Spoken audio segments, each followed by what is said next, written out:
every Titan build I tried sucked. I was having an awful time until I found this. Okay, thank the Lord. I was gonna put okay, no, I was gonna have to re-roll is what was gonna happen. But this is the only one that was comfortable. And it's not even really the build, it's just the concept.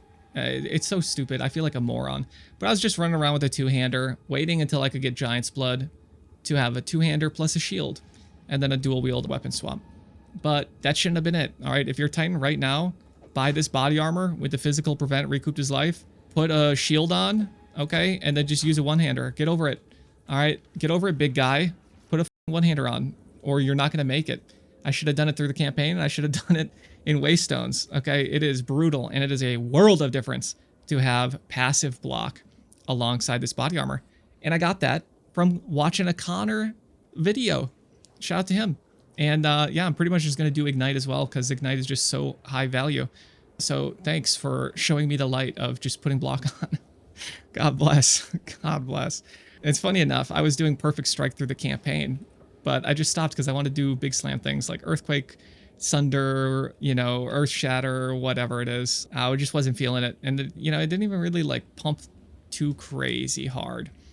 But this is nice, right? Because Perfect Strike is just so high value. And that's why I think this is a really nice one for most people who are playing Titan to just like boot it up and play. If you're doing campaign, if you're doing early Waystones, and I'm doing this into later Waystones as we go, right? I only started really doing Waystones like 1 or 2 days. You know, I'm like Waystone 8 right now, just slow rolling, doing whatever. The Maxroll planner with the passive tree, gear, notes, and the ability to be updated. That planner will be down below, where it'll give a little passive tree options and show you everything, and you can kind of have it up there. And I'll be updating it, so you can just keep that tab open and see every day. I'll put my new gear in there. You know, new discoveries for the build. I'll change things around. I'll try to have like a little update section there so you can see exactly what's going on. But yeah, the gist is you just go block, and this body armor, that's 1 exalt. It's a bit of a gimmick. You'll just do some other body armor later, but for a 1 exalt pickup, if your build feels bad right now and you're sick and tired of dying in Waystones and losing whatever, and you walk forward and 3 monsters hit you, and now it's like right? If you're sick of that happening, you know, boom, right there. That's it. And then I tell you what, you just take these 2. You can even do 2 points right here, right? These will save your life with block, and it's just so good. It's just high value, right? And so what makes the build so nice is block is such a high value. You get really nice amounts for not much investment at all. And now that block got buffed in the last patch, you don't even have to be facing your target for your passive 63 block chance to kick in, or whatever it is. This is going to be 75 for me later. You don't even have to be facing your target. You just can have your back to him now, right? It's all around you. So things hitting behind you, it doesn't even matter anymore. So it's even better. And the damage, you barely even need damage nodes for this to do damage, because it's all just super high value stuff, right? In the campaign, as soon as you got Perfect Strike, you should have been using it, because this is our best ability. Hands down, full stop. It converts 80 fizz to fire, and you get a guaranteed ignite, and that's really nice. It's got 1,000 damage at this level. It does, right? It's just got huge damage effectiveness, guaranteed ignite, and the supports that it gets right away are super high value as well. So we don't care about the less chance to ignite, because it guarantees an ignite. So you just get double ignite duration as one of your supports, which is crazy. And then you get 50 more damage, which is a crazy support. Just to put in perspective, the only other support I've seen with 50 damage requires you to consume an enemy's broken armor. So you just do it, and you know, it takes it's this perfect timing. But with 2 hands, you know, there's more than enough leniency. If you do 1 hand, it's a little different. But yeah, even if you're doing 1 hand, the damage that you get from Perfect Strike and Hammer igniting or just hitting, even if it don't hit the ignite, is more than enough to carry you alongside your Leap Slam and Bone Shatter clear. So why don't we talk about the skill gems, how the build clears. We can go over passive and gear afterwards, and I'm sure Blue Yeti will show a little whatever. But this is going to do just what most other, you know, bonkers are doing for clear, at least early on. Who knows, later on, maybe we can get away with some other whatever. But right now, you're going to Leap Slam into a pack of monster, look for the glowing one, and then you Bone Shatter them. And if one of them's not glowing, then you're going to default attack them, or do another Leap Slam to another pack, carry them over, and you do that one, right? And if you feel like you need more stun buildup, then you're going to put in the more stun buildup support to your leap slam, right? 50 more stun buildup. If you feel like you have too much, then you take it out. And if you feel like you need even more alongside the support, well, you know, upgrade your weapon, bozo. Okay, or put a damage support in there so that it does more damage. So you're going to prime the stun with your leap slam, so it needs to do enough damage or have enough stun buildup to bust it with the bone shatter, which gives a big shockwave with huge damage. And when you heavy stun with bone shatter, you can use the support for another shockwave for big damage, and then you link it with AoE, and then your last one can just be whatever you've got on hand. I'm just doing close combat right now, even though, you know, it's AoE and whatever. Close combat is good enough for now, and I can mess around with things later. But bone shatter breaches, really, really fun. But also, that's the one, you know, weakness of the build is if there's like 1 or 2 random monsters, you kind of have to like leap slam, and I find myself, I'm just like auto attacking, or I'll just charge up like a perfect strike and hit a couple of them. But that's your clear, your single target, obvious enough. It's just perfect strike and hammer of the gods. You've got these supports here. I've got the damage is extra fire, right? We already talked about the window of opportunity, eternal flame, right? Double ignite and 50 more damage. For hammer, I'm just doing, you know, Fist of War, it boosts it. It's 20 more AoE and damage, 25 more weapon damage, 30 fire pen. So if those fire res mobs aren't so annoying, because if I have a waystone with resistance and then he's fire resistant, it was really annoying. But then I put this in and then it wasn't annoying. So hell yeah. And then the last one, I'm just doing ignition for now, but you'll definitely replace this later when you just have so much damage and or ignite chance that you don't need the extra little crutch of 100 more chance to ignite. But for now, it's really nice to just lock that big hammer ignite in, because this ability does hella damage. It's massive. Can't be evaded, like 2k attack damage. Big cooldown. Wouldn't want to waste it. And that's for clear. That's for whatever. As for other supports, I just have the 3 rage on hit and then stun threshold on my default attack. I need to figure out another support for that out. But right now, your aura, Herald of Ash, obviously ignite explosions for the ignite build. Hell yeah, dude. 40 more skill effect duration just makes the ignite last a little bit longer. It goes from like 3 to 4 point something sec. Infernal Cry. You're going to press this before you do your perfect strike or your hammer, because it's going to give you damage, all your damage as extra fire damage. And we want that because fire damage ignites. And so, yeah, it's just real nice. You just do it before your hammer and your perfect strike. And if you empower your perfect strike and then mess up the timing, well, GG's, wait for the next cooldown, bozo. You're missing, you know, potentially half the damage depending on power that you could have been doing. It is very important to have those. And then the supports, I have Rage Cry, right? Generate more rage. Consumes rage to have them deal 30 more damage on top. That's real nice. And then just less cost. Even though on Blood Magic, we'll go over that. Because Berserk, this is where we get our leech, and it's the only reason I'm going Blood Magic is because leech works now. And I was up here anyways, and you know, it's 2 points out of the way. No more mana flask, no more I press my war cry, then hammer. Now I'm out of mana, press the mana flask, wait, blah, blah, blah. It's just Blood Magic, and I leech it back, which is so, so nice. It's just big quality of life. Kind of just a lazy bones. Shield Charge, right? Why would we use Leap Slam and Shield Charge? Well, this is Leap Slam. All right, look at Leap Slam. Actually, you should be rolling after every Leap Slam, 100%. You need to be doing that. So you do this, okay, or boom, right? I get to just run in a straight line and then roll out of it versus having to wait for the Leap Slam, right? It's just faster. And another thing we can do with Shield Charge is do Stomping Ground, which is just extra hits, really.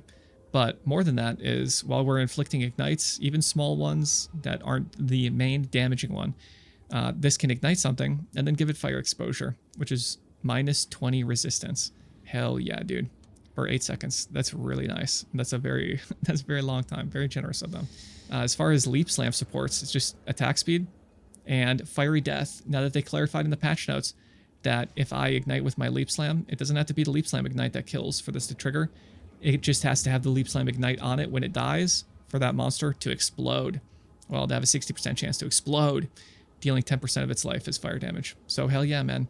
We got Bone Shatter explosions, Fiery Death explosions, Herald of Ash ignites. It's just overall great time in breaches. And then, like I said, with Leap Slam for the stun, you know, priming the stun, you might need the more, you might not need the more stun build up. So you just mess with it. If you need it, you put it in. If you don't, whatever. And you might even need it to do more damage alongside the more stun build up. So do a damage support in your Leap Slam. Whatever you got to do to make your build comfy, dude. Other than that, that's all the supports really that I have now. I have like an extra skill gem I could use. Really, this is probably just going to be Seismic Cry. And once I get the heavy stun endurance charge generation, I can use that and then just get an aftershock for Hammer of the Gods. Just for an extra hit, because it's big hits. Why not? And it could high roll better Ignite. Now, we'll go over passive tree.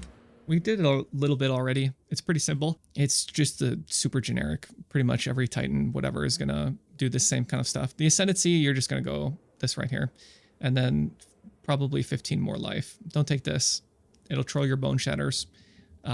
Maybe eventually it would be nice if we don't need Bone Shatter Clear to take this. 40 more damage is nuts on an Ascendancy. And it would be a good 4-piece. But for now, you just take the chest and the small effects of passives. And that's totally fine because the chance to ignite's really nice.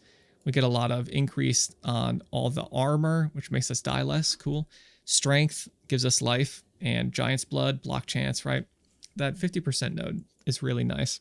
But yeah, you're just getting block, you're getting armor. Aftershock AoE is nice. The armor applying to fire damage is cool. Jewel sockets are big because you can get max res. And rage gen, so rage when you're hit or rage when you hit. And then magnitude of ignite. Fire damage, you know, typical Jewel stuff. Warcry, this is important to get just to empower an extra attack. So you can empower your hammer and your perfect strike without needing to consume any endurance charges, you know, before you've stunned anything. And then just the mace wheel, right? The one mace wheel on the tree with another fire wheel. I probably don't even need this now that I have the shield charge thing. So I might even unspec that. And then it's just ignite stuff. Magnitude, a little damage pen, and then damage with hits as well. There's more block chance, you know, res and whatever. As far as what I'm doing with the tree after this, Resolute Techniques getting axed later when I get a couple accuracy rolls on gear, depending on how much I need for it to feel good. And then I can sometimes crit, and that'll be real cool to, you know, whatever, land the 5 base crit. Maybe we can build a little bit more into that. But you can crit, and crits will make your Ignite steal more because it's based off hit damage, the actual real hit damage. So yeah, if you crit, then you get bigger ignites, and that's real cool. As far as gear, like I said earlier, you know, aside from the gimmick slots, you just want armor to not die to the dudes. They have this move where they hold this and then they, right, they donk you. Armor helps you not die to that, so you don't have to like be puckered every time, and then you just get a big weapon, right? Before Giant's Blood, I was just using one hand because using a one hand and dealing less damage is way better than dying all of the time. And that's just life and res. Everywhere you can get life, res, and strength for Giant's Blood. You need strength. These boots are nice. But the Surrenderer, I only got today. And funny enough, I died only after I bought this shield. I was doing no deaths all day, like 5-something hours until I got this. But then, you know, that's because I did 10 wave ultimatum, blah, blah, blah, blah, blah. This is real nice, though. Just a life on block is like 20 exalts. You don't need it. I don't think any of the gameplay that you'll be shown after the video, or before or during, will be with that. It'll be with this shield. And this shield was more than enough because it really is just block and leech. This is just so I can be more brain off when I'm frozen, when I'm stunned, if something happens, if I lag, if, you know, cat mom monitor dies, you know, phone call, whatever. But right now, gear is just armor and strength and res are the huge priorities, and now I'm fitting life everywhere that I can, at least for now. We'll see. But yeah, this was fun. I'm actually enjoying the game. I can't wait to log in and push more maps, do more content, explode more breaches, and have more fun with Ignite, because this actually feels playable, whereas before it just felt like this it just felt like a mess. Honestly, it was a really bad time playing Titan, and now it's a really nice time. And that's all I want from my Titan bros. I'll see you guys in the next one. Enjoy the gameplay footage compilation Bleed does at the end with cool breaches and stuff. I'll see you guys in the next one. Bye.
My satchel is full.